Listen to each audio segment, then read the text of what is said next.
नाजरीन, आप देख रहे हैं हालात का यूट्यूब चैनल। नाजरीन, ये बताएं कि ये पुलिस ऑफिसर कौन है और कहाँ के? नामो नसब जमीन के नस्लों में बट गए, आदम के बेटे कितने कबीलों में बट गए। आए हैं जब से पेश इमामत के मसल्ले, सिजदे हमारे कितने मरलों में बट गए। दे किस तरह से कौम को इल्जाम में गुम रही, जब रहनुमा ही कौम के फिरकों में बट गए। अगर रहनुमा ही फिरकों में बट गए और उन्होंने उस चीज को नहीं समझा, उसको मकसद को नहीं समझा, तो हम उस महान और उस ग्रेट रिलीजन को क्यों दोष दें जिन्होंने पूरी दुनिया में अमन को लाया। ये समझने की चीज है, क्योंकि बहुत सारी चीजें मुझको भी मालूम नहीं थी। मेरे भी मन में बहुत सारे मिसअंडरस्टैंडिंग थे। जब मैंने इस्लाम को पढ़ा और इस्लाम जानने वालों से चर्चा की, तो मेरे मन में बहुत सारे मिसअंडरस्टैंडिंग थे, वो मिसअंडरस्टैंडिंग दूर हो गए। एक जगह ऐसी आयत आई है जहां पे कहा गया है कि इस दुनिया की कोई भी ऐसी जगह नहीं है जहां पे हमने अपने नबी और रसूल न भेजे। 1,24,000 हमने अपने नबी रसूल दुनिया में भेजे, जिसमें से 25 का नाम कुरान में आया है। दुनिया की कोई भी ऐसी जगह नहीं है जहां पे हमने नबी रसूल न भेजे हो, और पूरी दुनिया जो है वो खुदा की बनाई हुई है। इसलिए खुदा के लिए एक शब्द यूज किया गया है। गॉड जो है, खुदा जो है, वो रबुल अल आलमीन है, और प्रोफेट मोहम्मद जो है वो रहमतुल आलमीन है। खुदा हर एक के लिए, प्रोफेट मोहम्मद का जो संदेश है वो किसी एक व्यक्ति के लिए नहीं है, एक मुल्क के लिए नहीं है, एक इंसान के लिए, पूरी दुनिया के लिए, क्योंकि हर एक welfare of the whole humanity उस चीज में आती है। इसलिए इस चीज को जब हम समझते हैं, इस चीज को हम अपने जहन में लाते हैं, तो हमको ऐसा लगता है कि इस्लाम जो है, इस्लाम का जो मेन, जिसको हम गाभा मराठियों बोलें, इसेंस बोलें, हिंदी में सार बोलें, वो है कि इंसान एक कैसे बेहतर जिंदगी जी सकता है और खुदा के कैसे करीब जा सकता है। एक चीज हमारे इस्लाम में बताई गई है, और मुझे उम्मीद है कि इस तरह के कार्यक्रम से ये जो बात है लोग तक पहुंचेगी और इंसान एक अच्छा बेहतर इंसान बनेगा, और हर एक इंसान के मन में प्यार मोहब्बत की बात आएगी।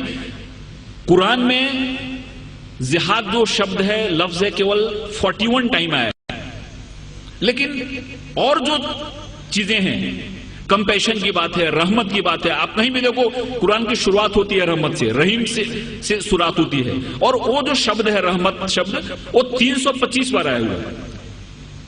रहमत शब्द जो है, कंपैशन शब्द जो है, वो 325 बार आया हुआ है, और जिहाद शब्द जो है वो 41 टाइम आया है, और वो भी जंग के अर्थ में नहीं आया है। जिहाद एक एफर्ट्स के रूप में आया है, एक कोशिश के रूप में आया है, और उसमें भी ऐसा कहा गया है कि जिहादे अकबर और जिहादे असगर। तलवार की लड़ाई बहुत छोटी लड़ाई है, जिसको उन्होंने जिहादे असगर कहा, और खुद से लड़ना जिहादे अकबर है। सबसे बड़ी लड़ाई है खुद से लड़ना। हमारे अंदर जो विकार है, हमारे अंदर जो दोष हैं, हमारे अंदर जो खामियां हैं, इन खामियों से लड़ना सबसे बड़ी लड़ाई, जिसको जिहाद अकबर कहा। और तलवार की लड़ाई छोटी लड़ाई है, उस लड़ाई को बहुत ज्यादा तरजीह नहीं दी, वो जिहाद असगर है।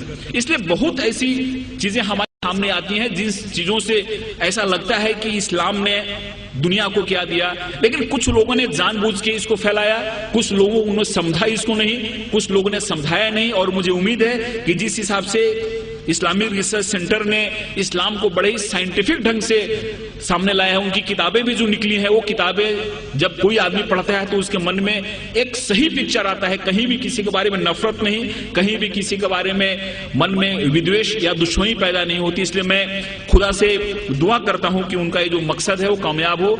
हमारे हिंदुस्तान में, पूरी दुनिया में अमन फैले, कौमी एकता फैले, कौमी आहंगी फैले। और इस शब्दों के साथ मैं आपसे विदा लेता हूं कि मोहब्बत से करो आगाज तो अजनबी भी करीब आते हैं। मोहब्बत से करो आगाज तो अजनबी भी करीब आते हैं, और मोहब्बत है एक रूहानी मंजिल जहां फरिश्ते भी सर झुकाते हैं। खुदा नाजरीन, कितने प्यारे विचार हैं इन पुलिस ऑफिसर के। नाजरीन, आप में से कोई इन्हें जानता हो तो इनका नाम और इनका मोबाइल नंबर हमें कमेंट बॉक्स में ज़रूर बताएं। और नाजरीन, ये वीडियो आपको कैसी लगी ये भी बताएं। हमारे चैनल को लाइक करें, सब्सक्राइब करें, और इस तरह की वीडियो आप तक पहुंचाने में हमारी मदद करें। शुक्रिया।